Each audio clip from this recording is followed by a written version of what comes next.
আমি যখন প্রথম রায়হান রাফি ভাইয়ের কাছ থেকে স্টোরিটা শুনি, লাস্টে আমার ক্যারেক্টারের কথা শুনে আমি না নিজেই অবাক হয়ে গেছি। আমার মানে মুখটা হা হয়ে গেছিল যে এই ক্যারেক্টার আমি করব, এই ক্যারেক্টার কি আমাকে দ্বারা মানে আমাকে দিয়ে সম্ভব হবে? আমার কাছে মনে হয় যে একজন শিল্পী তার অভিনয়, তার মানে অভিনয়ের দিকেই ফোকাস করা উচিত। আমি তো কখনোই, আমার ইচ্ছা ছিল না রাজনীতি করার কিংবা রাজনীতির মধ্যে ঢোকার, এটা আমার কখনোই ইচ্ছা ছিল না। আমি একজন শিল্পী, আমি শিল্পী হয়েই জন্মেছি, শিল্পী হয়েই কাজ করছি, শিল্পী হয়েই আমি মরতে চাই। যে বড় কোনো প্রজেক্ট ছাড়া কামব্যাক করব না, দরকার হলে বাসায় বসে থাকবো এবং কোনো কাজ করব না, বাট তারপরেও বড় প্রজেক্টে ছাড়া আমি আসলে কোনো জায়গায় কাজ করতে চাই না। আরেকটা প্রশ্ন হচ্ছে যে এই কাজটা কেন মনে হলো যে এটা বড় প্রজেক্ট।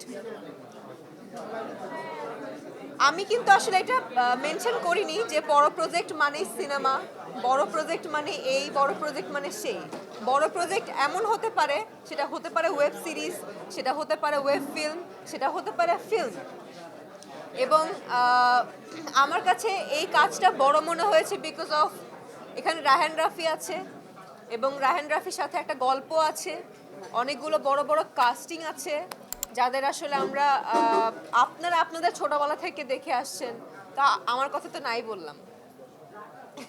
তো সব কিছু মিলে মনে হয়েছে যে এটা একটা ধামাকাদার কোনো কিছু হতে যাচ্ছে। এবং আমি আসলে খুবই খুঁতখুঁতে, কোনো কাজের ব্যাপারে খুবই খুঁতখুঁতে হয়ে গেছি ইদানিং। আমার কোনো কিছুই ভালো লাগে না। গল্প শুনি, একটা গল্প শুনি, না আমার ভালো লাগছে না, না আমার এইটা ভালো লাগছে না, সেটা ভালো লাগছে না। সো সব কিছু মিলে মনে হয়েছে এইটা it's a perfect project for me, এবং এটা দিয়ে আসলে আমার কামব্যাক করলে ভালো হবে। এবং অনেক দিন পরে রায়হান রাফির সাথে কাজ করছি। রায়হান রাফি সেই শুরুতে পোড়ামন টুয়ে কাজ করে এসেছি, কাজ করে গেছি, তারপর দহনে কাজ করলাম, দুইটা প্রজেক্টে কাজ করছি। অনেকে অনেক সাইড থেকে জিজ্ঞেস করছিল যে রাফির কাজ তুমি কেন করছো না। তো আসলে যেই কাজটা দিয়ে আসলে মানুষের মনে গেঁথে গেছিলাম, রায়হান রাফির পোড়ামন টু দিয়ে গেঁথে গেছিলাম, সো সেই জায়গাটা না আসলে নষ্ট করতে চাই না। যে না ও আচ্ছা ঠিক আছে, যেন তেন কাজ করছে, পোড়ামন টুই ভালো ছিল। তো এটা আসলে বলতে মানে এই জিনিসটা আসলে করতে চাই না। পোড়ামন টু থেকে দহন ভালো, দহনের থেকে ব্ল্যাক মানি ভালো হয়েছে। সো এই জিনিসটার জন্য অপেক্ষা করছিলাম, তাই এতদিন অপেক্ষার পরে ব্ল্যাক মানিতে কাজ করছি। That's it. পুজোর প্রিপারেশন আসলে আমি এইবার আসলে আমার নেওয়ার কোনো চিন্তা ভাবনাই ছিল না, কারণ সবাই জানে যে আমার মা আমার সাথে নেই এবং মা মারা গিয়েছে 6 মাস হতে চলছে। 6 মাসের হ্যাঁ অলমোস্ট 6 মাস হতে চলছে। সো এবার যদি আমার কোনো কাজ নাও থাকতো, আমার কাছে মনে হয় না যে এই পুজোর যেই প্রিপারেশন, কেনাকাটা কিংবা এই হই হুল্লোড় করা, এই ঘুরতে যাওয়া, ওই ব্যাপারটা আমার মধ্যে থাকতো, কারণ আমার মা আমার সাথে নেই। গতবারও আমার মা সাথে ছিল, বিভিন্ন পূজা মণ্ডপে আমার মার হাত ধরে বলি, মার হাত ধরে না, মা আমার হাত ধরে যাচ্ছিল, অ্যাজ লাইক আমি তার মা এবং সে আমার সন্তান। এরকমভাবে আমরা পুরো পূজা মণ্ডপে মূর্তি দেখছিলাম, ঠাকুর দেখছিলাম।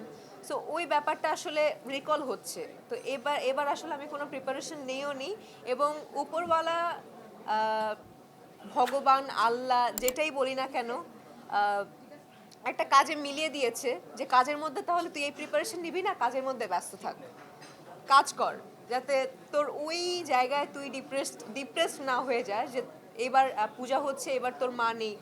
মায়ের জায়গা তো অবশ্যই সবসময় মনে থাকবে, বাট একটু কাজে থাকলে না নিজেকে আসলে কোনোভাবে ব্যস্ত রাখা যায়।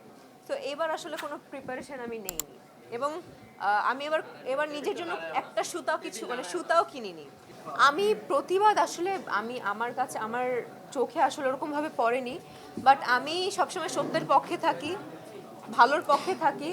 আমি এখনই বলবো, এখন সবাইকে বলবো, এবং আমি ইদানিং ধরে আমি ফেসবুকে একটু কম অ্যাক্টিভ, যেটা আমি বলবো। আর ফেসবুকে প্রতিবাদ করা মানেই যে অনেক বড় কিছু, কিংবা আমার প্রতিবাদের কারণে যে সব কিছু বন্ধ হয়ে যাবে তা কিন্তু না। বাট আমি মন থেকে চাই যে প্রত্যেকের জায়গা থেকে ভালোটাকে সাপোর্ট করুক, কোনো খারাপ কিছুকে আসলে সাপোর্ট না করাটাই উচিত আমার কাছে মনে হয়। আর আমি সবসময় সত্যের পক্ষে আছি, থাকবো, সারা জীবনই থাকবো। আমার কাছে মনে হয় যে একজন শিল্পী তার অভিনয় তার মানে অভিনয়ের দিকেই ফোকাস করা উচিত। আমি তো কখনোই আমার ইচ্ছা ছিল না রাজনীতি করার কিংবা রাজনীতির মধ্যে ঢোকার, এটা আমার কখনো ইচ্ছা ছিল না। আমি একজন শিল্পী, আমি শিল্পী হয়েই জন্মেছি, শিল্পী হয়েই কাজ করছি, শিল্পী হয়েই আমি মরতে চাই। আসলে এটাই আমার মনের মধ্যে এই জিনিসটাই আমি গেঁথে রেখেছি। সো রাজনীতির ব্যাপারটা প্লিজ ভাইয়া আমার এই ব্যাপারটা আমাকে কোনো কোয়েশ্চেন করবেন না, এবং এই ব্যাপারটা আমি নিজের মধ্যে আনতেও চাই না। সেটা সম্পর্কে না না না, পূজার একটাই ব্ল্যাক মানি আছে, সেটা হচ্ছে ওয়েব সিরিজ ব্ল্যাক মানি। আর ডেফিনেটলি নতুন পূজাকে আপনারা দেখতে পাবেন, যাকে আসলে আমি নিজেই দেখিনি এবং আপনারা অন্য কোনো সিনেমাতেও ওরকম লুকে দেখেননি, ওরকম ক্যারেক্টারও দেখেননি। এবং আমি যখন প্রথম রায়হান রাফি ভাইয়ের কাছ থেকে স্টোরিটা শুনি, লাস্টে আমার ক্যারেক্টারের কথা শুনে আমি না নিজেই অবাক হয়ে গেছি। আমার মানে মুখটা হা হয়ে গেছিল যে এই ক্যারেক্টার আমি করব, এই ক্যারেক্টার কি মানে আমাকে দিয়ে সম্ভব হবে? সো ডেফিনেটলি আপনারা একটু অবাক হবেন যখন সিরিজটা দেখবেন। তখন আপনারা নিজেরাই নিজেদেরকেই প্রশ্ন করবেন যে এইটা পূজা চিরি ছিল। সো ডেফিনেটলি নতুনভাবে পূজাকে দেখা যাবে।